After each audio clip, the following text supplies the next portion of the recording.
Number 105 میں قرآن مجید کو بتدریج تھوڑا تھوڑا نازل کر کے نازل کرنے کی حکمت یہ بتائی گئی کہ رسول ان پر ٹھہر ٹھہر کے پڑھیں گے، ان کے لیے قرآن کو سمجھنے میں آسانی ہوگی۔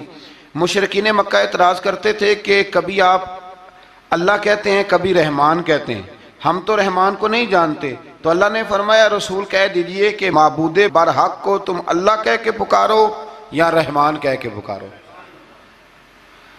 تم اسے جس نام سے بھی پکارو گے سب اسی کے نام ہیں، اور اسے پکارنے میں میانہ روی سے کام لو۔ آخری آیت میں فرمایا کہ اللہ کی نہ کوئی اولاد ہے، نہ کوئی اس کی سلطنت میں اس کا شریک ہے، نہ اسے کسی مددگار کی ضرورت ہے، اور آپ اس کی کبریائی کو بیان کرتے رہیے۔ آگے شروع ہو جاتی ہے سورہ کہف۔ اصحاب کہف کا نام تو سنا ہے نا ماشاءاللہ آپ حضرات۔ پہلے اس کی فضیلت میں ایک حدیث نہ بیان کروں؟ نبی کریم صلی اللہ علیہ وسلم نے فرمایا، یہ مسلم شریف کی حدیث ہے، دجال آئے گا قیامت کے قریب اور بڑے لوگوں کو گمراہ کرے گا، تو حضور نے فرمایا جو سورہ کہف کی 10 آیات زبانی یاد کر لے نہ وہ دجال کے فتنے سے بچ جائے گا۔ اللہ توفیق عطا فرمائے۔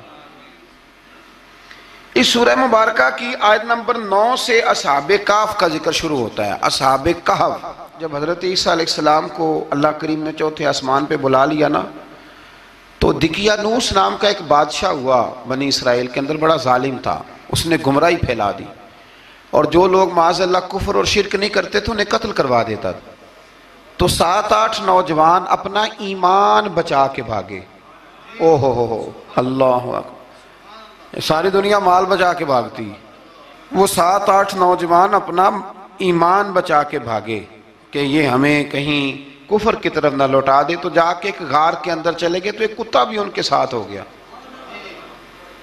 انہیں کتے کو بڑے روڑے مارے کہ یہ اگر بھونکے گا آواز نکالے گا تو ہم پکڑے جائیں گے، ہم نے تو چھپنا ہے، پر اس کو نہ ولیوں سے پیار ہو گیا تھا۔ اس نے کہا بھگاؤ جتنا مرضی مجھے، فطرت میری ہے کہ میں بھونکتا ہوں، پر جب اللہ کے ولی ہوں تو پھر میں ادب کرتا ہوں۔ یہ قرآنی واقعہ ہے۔ اچھا، یہ عین وہ واقعہ ہے قرآن مجید کا کہ جو بہت ساری چیزوں پر ویسے ہی نص ہے اور بہت ساری زبانیں ویسے ہی گنگ ہو جاتی۔ تو وہ 6-7 لوگ تھے، وہ چلے گئے غار کے اندر، جا کے انہوں نے پناہ لے لی۔ بادشاہ کو پتہ چل گیا کہ غار کے اندر ہے۔ اچھا، اللہ کی قدرت، جیسے ہی داخل ہوئے انہیں نیند آ گئی، یہ سو گئے۔ اور قرآن مجید کہتا ہے، قرآن مجید کے یہ لفظ ہیں کہ کتا غار کے منہ پر بازو پھیلا کے بیٹھ گیا، گویا اپنے مالکوں کی خدمت کر رہا ہے۔ اب میاں صاحب کی ایک بات کر لیں درمیان میں۔ میاں صاحب فرماتے ہیں جنہ تناں وچ عشق نہ رچیا کتے ہونا تھی چنگے، اور چلو مالک دیکھ کر راکھی کر دے صابر بھوکے ننگے۔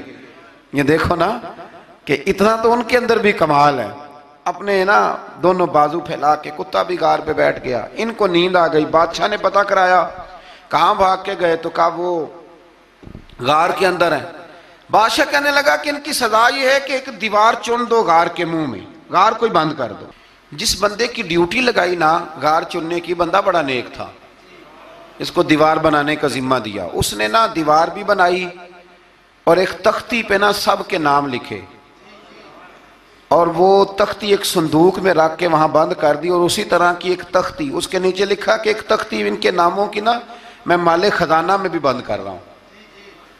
اللہ تبارک و تعالیٰ کی قدرت کے بعد مفسرین نے لکھا ہے وہ 100 سال تک سوئے رہے، اور بعض نے لکھا ہے کہ 300 سال تک سوئے رہے۔ 300 سال کے بعد اس طرح ہوا کہ حکومتیں بدل گئیں۔ بیدروس نام کا ایک بادشاہ آ گیا، وہ بڑا نیک دل تھا، اس نے ہر طرف حضرت عیسیٰ علیہ السلام کی شریعت کا پھر سے نعرہ بلند کیا۔ اب نا کچھ لوگ ایسے تھے جو منکر ہو گئے تھے کہ مرنے کے بعد دوبارہ کیسے اٹھیں گے۔ بادشاہ ایک دن حجرے میں گیا، جا کے دعا مانگی، یا اللہ کوئی ایسی بات دکھا جس سے لوگوں کا ایمان پکا ہو جائے۔ اس طرح کے بادشاہ ہوا کرتے تھے۔ تو رب کریم نے کہا میں نے تو پہلے یہ راز چھپا کے رکھا ہوا ہے، کھول دیتے ہیں۔ اس نے دعا مانگی، اور ادھر کیا معاملہ ہوا، ایک چرواہا بکریاں چرانے والا وہاں سے گزرا، اس نے سوچا یہ دیوار ہے، اگر اس کا منہ کھول لوں نا کبھی تو میری بکریاں یہاں تھوڑا سا دھوپ کے اندر سستا لیا کریں گی۔ اس چرواہے نے کیا کیا کہ اس نے وہ دیوار گرائی تاکہ میری بکریاں اندر جایا کریں۔ وہ دیوار گرائی تو اس نے اندر 6-7 لوگ سوئے ہوئے دیکھے، اور کتا بھی سویا ہوا دیکھا۔ اللہ تبارک و تعالیٰ اپنی قدرت سے، اپنے فضل سے ان کی کروٹیں بھی بدلتا رہا، اپنی قدرت سے۔ ایک طرف انسان پڑا رہے نا تو اعضاء گل جاتے ہیں، ان کی کروٹیں بھی بدلی جاتی، مناسب روشنی بھی دی جاتی، حرارت بھی۔ اس نے دیوار گرائی تو ان کی آنکھ کھل گئی، ایک دوسرے سے کہنے لگے آج تو بڑی گہری نیند سوئے ہیں یار، آج تو لمبی نیند ہی پوری کر لی، چلو بھوک بڑی لگی ہے ایک دوست کو بھیجو۔ یہ سارا واقعہ قرآن مجید میں موجود ہے، میں اپنے لفظوں میں بیان کر رہا ہوں۔ جاؤ ایک دوست کو بھیجو بازار سے نا کھانا لے آئے، پیسے وہی 300 سال پرانی کرنسی۔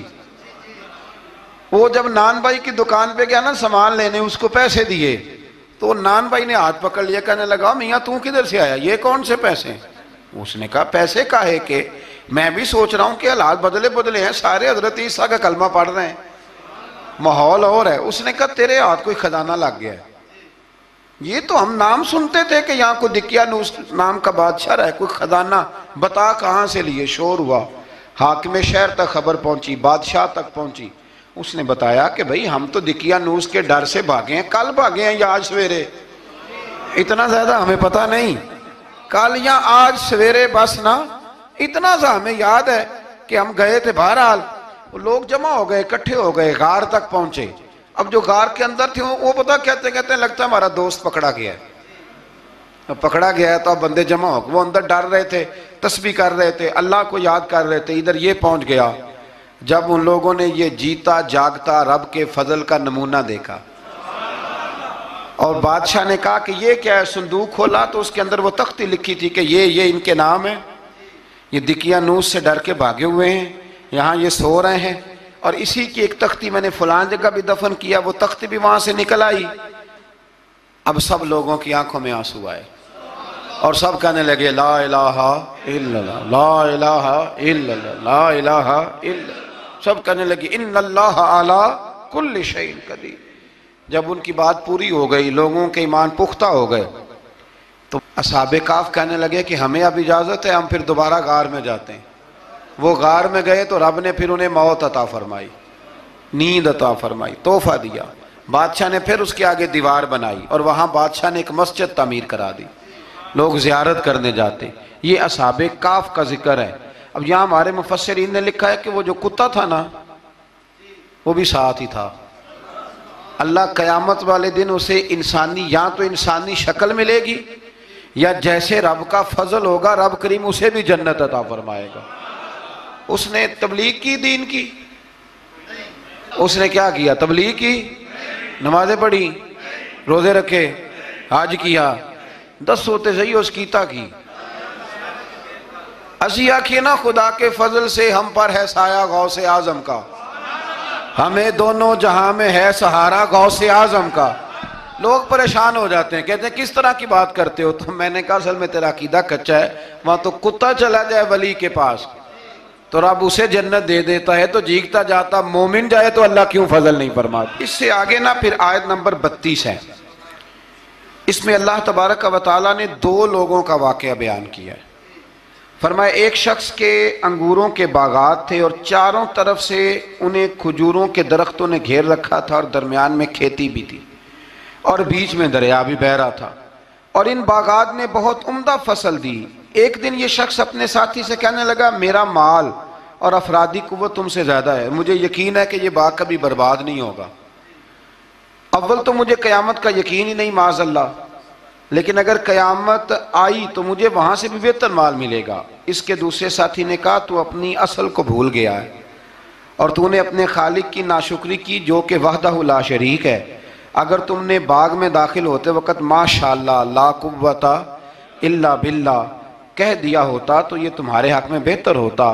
اگرچہ مال اور اولاد میں تم سے کم ہوں، لیکن میرا ایمان یہ ہے کہ اللہ تعالیٰ مجھے اس سے بہتر نعمت عطا کرے گا، اور آسمان سے کوئی آفت آئی اور تمہارا باغ تباہ و برباد ہو جائے گا، یا اگر اس کا پانی زمین میں دھس گیا تو پھر تم اسے تلاش نہ کر پاؤ گے۔ بالآخر اس شخص کا باغ برباد ہو گیا۔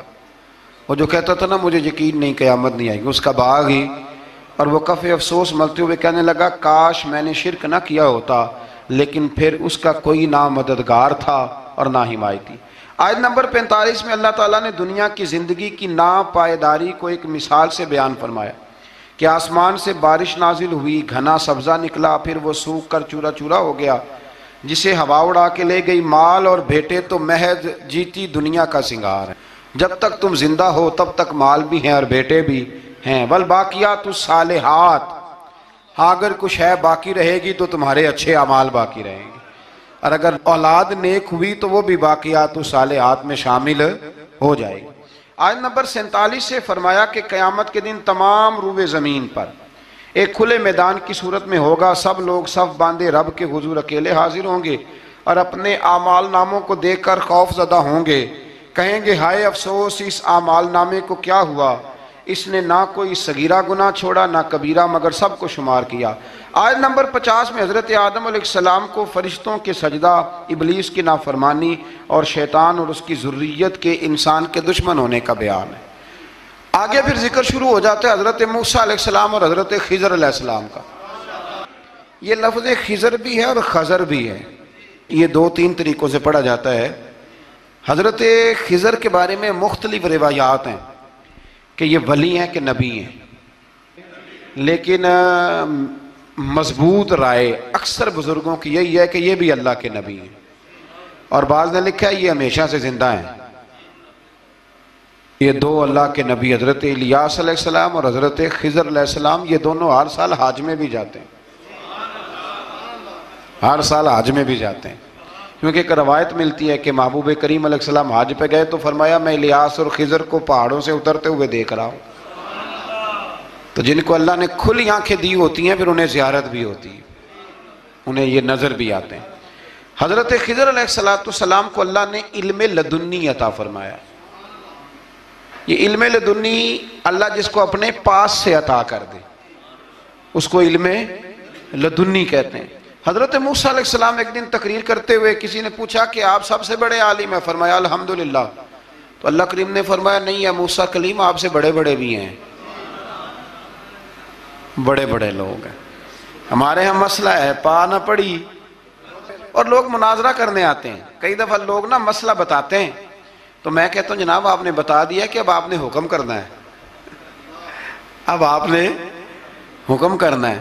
کبھی کبھی کچھ لوگ ایسی باتیں کرتے ہیں وہ جی آپ ایک بندے کا نام لیتے ہیں ذکر کرتے ہیں، تو میں نے کہا چلو ہم نے بھی کہیں کچھ پڑھا ہی ہوگا نا تبھی تو ذکر کرتے ہیں، لیکن جو آتے ہیں نا لوگ وہ مشورہ تمہارے دور میں ہے ہی نہیں، جس نے جو لائن پڑھ لیا ہے وہ اس پہ پکا ہو گیا، سارا نہیں نہ پڑھا، سارا پڑھے پھر بات سمجھ میں آتی ہے۔ حضرت موسیٰ کلیم اللہ کے نبی ہیں اور کیا بات ہے ان کی، اور یہ بھی اللہ کا فضل ہوا حضرت موسیٰ نے یہ بات کی تبھی تو ہمیں اتنی شاندار حکمتوں کے پھول ملے، یہ بھی حضرت موسیٰ کا ہی کمال ہے۔ تو حضرت موسیٰ نے کہا کہ اے اللہ وہ جو مجھ سے بڑا ہے عالم ہے وہ کہاں ملے گا جس سے میں حکمت کی بات سیکھوں، تو فرمایا جہاں مجمع البحرین ہے نا دو دریا ملتے ہیں وہاں وہ ملے گا۔ حضرت موسیٰ کلیم سے اللہ نے فرمایا کہ جاؤ جہاں دو دریا ملیں گے نا وہاں تمہیں وہ شخص ملے گا۔ تو یا اللہ میں کس طرح، فرمایا زادرہ ساتھ لے جاؤ کھانے پینے کا سامان۔ حضرت موسیٰ کلیم لے گئے، مچھلی بھی لے گئے، فرمایا یہ مچھلی جہاں تمہارے برتن سے نکل کے دریا میں داخل ہو وہاں دریا میں شگاف پڑ جائے گا، وہاں وہ تمہیں شخص ملے گا۔ حضرت موسیٰ نے اپنے خادم حضرت یوشع بن نون علیہ السلام کو بھی ساتھ لیا، یہ بعد میں حضرت موسیٰ علیہ السلام کے جانشین ہوئے۔ یہ دونوں سفر پہ نکل گئے، ایک جگہ پہ پہنچے جہاں پہاڑ تھا ساتھ دریا بھی تھا، اس کے نیچے آرام کرنے لگے۔ حضرت موسیٰ کلیم سو گئے تو یوشع بن نون علیہ السلام موجود تھے، مچھلی جھٹ سے نکلی دریا میں داخل ہو گئی، وہاں رستہ بھی بن گیا۔ اب اٹھے حضرت موسیٰ کلیم جب اٹھے تو فرمایا چلو چلیں، تھوڑا آگے جا کے فرمایا بھوک لگ رہی ہے کھانا تو نکالو۔ انہیں یاد آیا، کہنے لگے حضور مچھلی تو دریا میں چلی گئی تھی۔ فرمایا تو نے بتایا نہیں، وہی تو ہماری منزل تھی جہاں مچھلی دریا میں گئی۔ پھر وہاں سے واپس آئے قدموں کے نشانوں پہ، وہاں پہنچے جہاں مچھلی گئی تھی تو وہاں ایک شخص لیٹا ہوا تھا چادر لے کے، آپ نے سلام لی تو انہوں نے کہا وعلیکم السلام یا موسیٰ کلیم اللہ۔ تو آپ نے فرمایا آپ کون ہیں؟ فرمایا میں وہی ہوں جس کو آپ تلاش کر رہے ہیں۔ تو فرمایا آپ نے مجھے کیسے پہچانا؟ فرمایا جس رب نے تمہیں بھیجا ہے نا اس نے ہی مجھے بتایا ہے کہ موسیٰ آ رہے ہیں، موسیٰ آ رہے ہیں۔ اب حضرت خضر نے جو کچھ فرمایا وہ بھی بڑا شاندار ہے۔ فرمایا موسیٰ کچھ باتیں ایسی ہیں جن کا آپ کو علم ہے اور مجھے نہیں، اور کچھ ایسی ہیں جن کا مجھے علم ہے اور آپ، اللہ اکبر، یہ کبھی ہماری سمجھ میں بات آ جائے یہ کبھی سمجھ میں آ جائے. کچھ باتیں ایسی ہیں جس کا مجھے علم ہے اور یہ بڑے بڑے سیانے بندے نہیں مانتے. بڑے بڑے میں عالم ہوں جی، تو آپ عالم ہیں میاں ایک شعبے کے، لیکن بہت سارے دنیا میں شعبے ہیں نا. دین کے عالم کا درجہ سب سے بڑا ہے، لیکن قانونی مشاورت کرنی ہے تو آپ وکیل سے کریں گے. گاڑی کے بارے میں پوچھنا ہے تو کسی مکینک سے پوچھیں، لیکن آپ بن کے نہ بیٹھ جائیں. فرمایا جس کا آپ کو علم ہے مجھے نہیں، اور جس کا مجھے علم ہے ان میں سے آپ کو نہیں. تو کہا میں پھر آپ کے ساتھ رہنا چاہتا ہوں اور میں وہ سیکھنا چاہتا ہوں جو آپ بتا رہے ہیں. تو حضرت خضر فرمانے لگے صبر کر لیں گے میرے ساتھ. یہ سب سے مشکل کام ہے، یہ سب سے، یعنی ہر بات کی تو یہاں لوگوں کو وضاحت چاہیے. کھانسے بھی تو آپ کو بتانا پڑے گا کھانسے کیوں، ہنسے بھی تو آپ کو بتانا پڑے گا ہنسے کیوں. بے بزرگ ہیں، بزرگوں کی باتوں میں حکمتیں ہوتی ہیں، لیکن ہم حکمت کی طرف جانے کو تیار نہیں ہوتے. ہمیں تو فوری طور پہ جواب چاہیے، حل چاہیے. حضرت موسیٰ علیہ السلام جناب خضر کے ساتھ چلے. فرمایا صبر کروں گا، میں چلتا ہوں آپ کے ساتھ. دریا کے قریب گئے کشتی میں بیٹھنے کے لیے، تو کشتی والوں نے حضرت خضر کو پہچان لیا، بغیر کرائے کے سوار کرایا. اور جب پار اترنے لگے تو حضرت خضر نے کشتی کا ایک تختہ ہی توڑ دیا. حضرت موسیٰ کہنے لگے یہ آپ نے کیا کیا؟ انہوں نے نیکی کی، آپ نے تختہ توڑ دیا. فرمایا آپ کو کہا تھا نا آپ نے صبر نہیں کرنا، آپ کو کہا تھا نا. فرمایا چلو میں صبر کروں گا. تھوڑا آگے گئے تو ایک نوجوان لڑکا، ابھی چھوٹی عمر ہے، وہ ملا. حضرت سیدنا خضر علیہ السلام نے اسے قتل ہی کر دیا.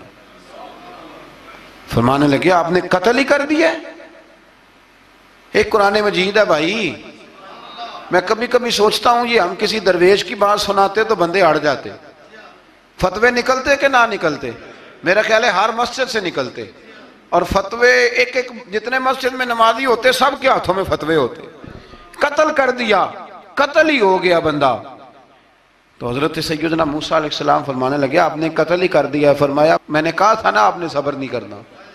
آپ فرمانے لگے چلو اگر اب میں بولا نا تو بے شک آپ مجھے علیحدہ کر دیجئے گا. حضرت موسیٰ کلیم اب بولا تو علیحدہ کر دیا. ایک بستی میں داخل ہوئے، بستی کے لوگوں سے پانی مانگا تو انہوں نے پانی بھی نہ دیا، آرام کرنے کو جگہ بھی نہ دی. پر وہاں ایک دیوار گر رہی تھی، حضرت خضر علیہ السلام نے سیدھی کرنی شروع کر دی. ساری دیوار بنائی. تو حضرت موسیٰ کہنے لگے کن لوگوں کی خدمت کر رہے ہو جنہوں نے پانی بھی نہیں دیا، انہوں نے پانی تک نہیں پوچھا. فرمانے لگے بس بھئی آپ نے وعدہ کیا تھا کہ اب بولیں گے تو بے شک علیحدہ کر دینا. آپ بولیں، اب آپ کا اور میرا ساتھ زیادہ نہیں چل سکتا. آپ بولیں. جو بول پڑے نا، غلامی کرے تو رستے لمبے چلتے ہیں، اور جو بولے نا جس کو وضاحتیں چاہیے ہو وہ غلام نہیں ہوتا، اس کے ساتھ پھر باتیں لمبی. ہاں تو آنکھ بند کر کے چل. ہاں آزم یاتے لائیے ہی نہ تجھے لائیے تھے، پھر آنکھ بند کر کے پیچھے چل کے بات ختم ہو گئی. حضرت خضر علیہ السلام نے جب کہا نا کہ اب آپ کا وعدہ ختم ہو گیا، فرمایا میں آپ کو جانے سے پہلے حکمت بتاتا ہوں. یہ وہ علم ہے جو اللہ نے مجھے اپنے پاس سے عطا فرمایا ہے، یہ وہ ہے جو علم لدنی ہے. کہا جناب کیا مطلب؟ فرمایا وہ جو میں نے تختہ توڑا تھا نا، تو یہ مسکین بچے ہیں جن کی کشتی تھی، تو دریا کے اس پار بادشاہ کھڑا تھا، وہ جو صحیح صحیح کشتیاں ہوتی تھی قبضے کر لیتا تھا، اور جو تھوڑی سی ٹوٹی پھوٹی ہوتی تھی نا وہ چھوڑ دیا کرتا تھا. تو میں نے تھوڑی سی کشتی ان کی اس لیے توڑ دی ہے تاکہ دیکھے گا تو چھوڑ دے گا، اس لیے میں نے بھلا کیا ہے. اور فرمایا وہ جو بچہ میں نے قتل کیا نا وہ شروع سے ہی کفر کا دل دادا تھا، اس کے ماں باپ نیک تھے. اگر بڑا ہوتا جوان ہوتا تو ہو سکتا ہے ماں باپ کو بھی کفر میں مبتلا کر دیتا. اب اس کے بدلے اللہ انہیں صالح بیٹا عطا فرمائے گا. تو یہ بھی میں نے اللہ کے دیے ہوئے علم سے کیا. اور فرمایا یہ جو دیوار میں نے نبی ہو کے یا ولی ہو کے مزدوری کر کے دیوار بنائی ہے نا، اللہ اکبر. فرمایا یہ دیوار عام لوگوں کی نہیں، یہ یتیم بچوں کا خزانہ ہے دیوار کے نیچے. یہ گر جاتی تو خزانہ ظاہر ہو جاتا، اور بچائی اس لیے ہے کہ وَكَانَ أَبُوهُمَا صَالِحًا، ان بچوں کا باپ نیک آدمی تھا، ان کا باپ. قاضی ثناء اللہ صاحب پانی پتی فرماتے ہیں ڈائریکٹ باپ نہیں تھا، 7ویں نسل میں جا کے باپ بنتا تھا. سن لیں یہ بھی بات، ایک بندہ نیک ہو تو اس کی 7 نسلوں تک رب خزانوں کی بھی حفاظت فرماتا ہے. اب آپ اندازہ فرمائیں کہ بات کتنی دور تک جاتی ہے۔ بزرگوں کی باتوں میں نا حکمتیں ہوتی ہیں، دانائیاں ہوتی ہیں۔ یہ طریقت کے جو لوگ ہوتے ہیں انہیں سبق یہ دیا جاتا ہے کہ آمنا و صدقنا، ماننا ہے اور تصدیق کرنی۔ ہمارا معاملہ یہ ہے کہ یہاں وضاحت دینی پڑتی، وہ جی وہاں کیا ہوا تھا، وہ جو گاڑی آپ کے پاس ہے تو وہ کہاں سے آئی، تو وہ جو کل آپ نیا جوڑا پہن کے آئے تھے تو وہ کدھر سے آیا۔ تو جو لوگ وضاحتیں مانگتے ہیں وہ اپنے نہیں ہوتے، ان کا غلامی کا رشتہ نہیں ہوتا۔ حبیب اور ہوتا ہے، شریک اور ہوتا ہے۔ شریک وضاحتیں مانگتے ہیں، حبیب محبت کرتے ہیں۔ ہمارا آج سب سے بڑا المیہ یہ ہے، سب سے بڑا، کہ ہم کسی حکمت کے تحت کوئی بندہ اگر کوئی کام کر رہا ہے تو مجبوری ہے کہ ہمیں وہ حکمت بتائی جائے، ایسا نہ کریں۔ یہ طریقہ حضرت غوث اعظم رضی اللہ تعالیٰ عنہ، حضور غوث پاک رضی اللہ تعالیٰ عنہ کو ایک شخص ملنے آ گیا، ملا علی قاری نے لکھا ہے، آپ کے ایک مرید نے کہا چل میرے پیر سے ملنے، کہنے لگا میں نہیں جاتا ملنے کسی پیر شیر سے، کہا نہیں آؤ تو صحیح۔ وہ آیا نہ تو اس نے دیکھا کہ 50 گھوڑے عربی نسل کے کھڑے ہیں غوث پاک کے دروازے، موٹے تازے چوڑے عربی نسل کے گھوڑے۔ اس کے ذہن میں خیال آیا، کہنے لگا یار سواری کے لیے اگر رکھے ہیں تو ایک بھی کافی تھا، 50 کی کیا ضرورت تھی۔ اللہ اکبر۔ اب واقعی 50 کھڑے تھے، مرید کے پاس جواب ہی کوئی نہیں تھا، کہنے لگا یار پتہ مجھے بھی کوئی نہیں، لیکن حضرت صاحب نے رکھے ہیں تو حکمت ضرور کوئی ہوگی، حکمت ضرور کوئی، اس کی کوئی حکمت ہوگی۔ اللہ اکبر۔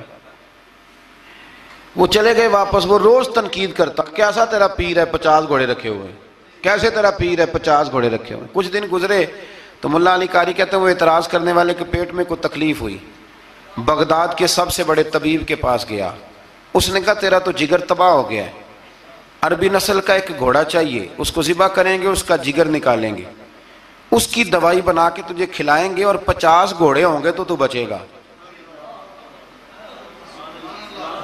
اب پریشان ہو گیا، کہنے لگا گھوڑے ہیں تو صحیح، پر جو میں حال کر رہا ہوں گا گھوڑے تو نہیں ملیں گے، میرا تو جوتوں والا کام ہے، وہ شاید مل جائیں۔ لیکن جب انسان مرنے لگتا ہے تو پھر اس کو ڈوبتے کو تنکے کا سہارا۔ اپنے دوست کے پاس گیا، کہنے لگا چل تیرے پیر کے پاس چلیں۔ اس نے کہا تجھے نہیں لے کے جانا، تو تنقید کرتا ہے، کہتا ہے ایک دفعہ چاہیے کیا، کہا گھوڑے، کہنے لگا تیرے لیے رکھے ہیں کوئی، جا دوڑ جا، میرے حضرت صاحب کی ضرورت کیا ہے۔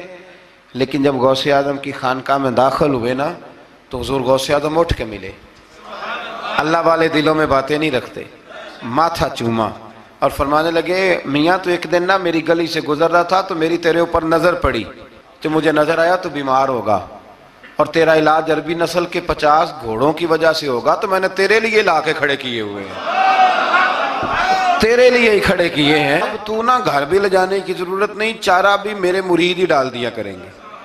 تو اس طرح کرنا، روز آنا ایک گھوڑا لے جانا، پھر اگلے دن آنا تو دوسرا۔ وہ خدا کے بندے تیرے لیے رکھے تھے، تو تنقید کر رہا ہے۔ اللہ کے بندے پردہ پوش ہوتے ہیں، ہاں شرط یہ ہے کہ وہ بندہ صالح ہو، دیندار ہو، وہ والا پیر نہ ہو جو نماز بھی نہ پڑھے اور گھوڑے 15 رکھے ہوئے ہوں اس نے، وہ والا معاملہ نہ ہو۔ تو میرے عزیز یہ یاد رکھیں کہ اللہ تبارک و تعالیٰ کا بندہ جب آپ کا روحانی علاج کرتا ہے نا، روحانی علاج سے مطلب جادو ٹونے کا علاج نہیں، روحانی علاج وہ ہوتا ہے کہ میرے گناہوں کا علاج ہو جائے، حسد بغض کینہ عداوت یہ نکل جائے، تو وہ کچھ ایسے نسخے بتاتا ہے جو سمجھ میں مرید کی نہیں آتے، لیکن وہ ضروری ہوتے ہیں۔ انہی نسخوں کو استعمال کرنے سے انسان کا فائدہ ہوتا ہے۔ جی کرنے والے لوگ ہمیشہ کامیاب رہتے ہیں، وہ ماں باپ کے آگے کریں، استاد کے آگے کریں، شیخ کے آگے کریں، اور جن کو وضاحتوں کی ضرورت ہوتی ہے، ہاں ایک شرعی بات ضرور ہے، وہ ضرور سن لیں۔ اگر آپ کو کہیں کچھ شرعی قباحت نظر آئے جو قرآن و سنت سے ٹکراتی ہو تو وہ آپ پر فرض ہے آپ اپنے مرشد سے پوچھیں۔ کتنی بڑی بات کر رہا ہوں، یعنی جو چیز قرآن و سنت سے ٹکرا رہی ہو اس کی وضاحت طلب کرنا ضروری ہوتا ہے، اور جو دین سے نہ ٹکرائے اس پر آپ وضاحتیں پوچھتے ہیں تو پھر اس کا مطلب ہے کہ آپ علاج کرانے میں سنجیدہ نہیں ہیں۔ اللہ تعالیٰ قرآن مجید کو سمجھنے کی توفیق